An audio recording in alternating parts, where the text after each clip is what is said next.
पुलवामा हमले के अनसुने सच। जानिए हर पहलू पुलवामा अटैक। इसके बारे में आपने सुना तो होगा, लेकिन उस दिन क्या हुआ था, इसके बारे में आप कितना जानते हैं? मैं आपको 14 फरवरी 2019 में लेकर चलता हूं।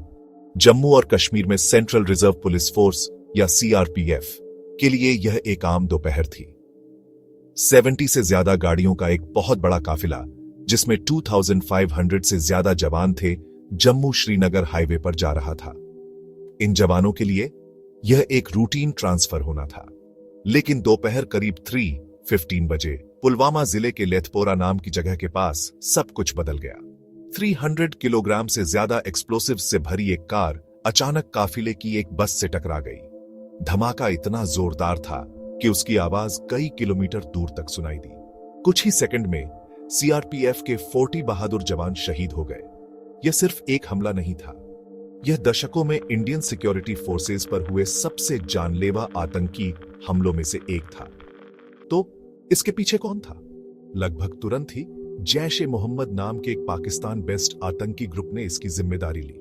उन्होंने हमलावर आदिल अहमद डार कश्मीर के एक लोकल यूथ का एक वीडियो भी रिलीज किया। पुलवामा से निकली शॉक वेव पूरे देश में महसूस की गई। हर जगह लोग गुस्से में और दुखी थे। न्याय की मांग और तेज हो गई।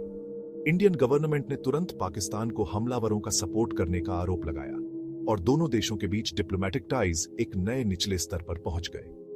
अब आइए देखते हैं कि यह हमला क्यों हुआ। कश्मीर दशकों से एक डिस्प्यूटेड रीजन रहा है, जिस पर 1947 से भारत और पाकिस्तान दोनों ने दावा किया है।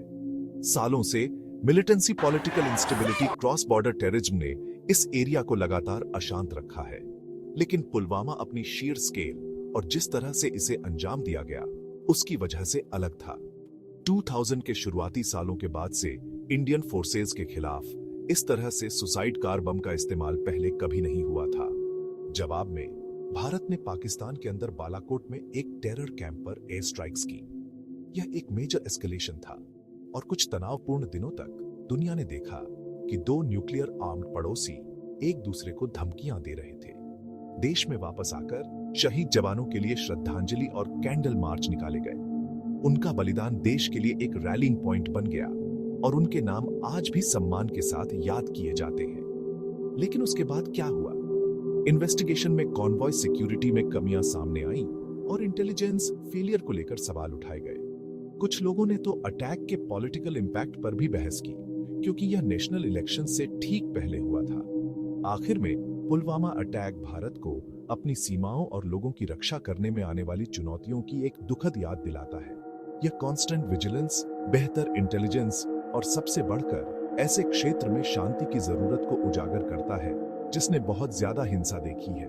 अगर आपको ये फैक्ट्स हेल्पफुल लगे तो इंडिया की हिस्ट्री से ऐसी और कहानियों के लिए लाइक, शेयर और सब्सक्राइब करना न भूलें। देखने के लिए धन्यवाद।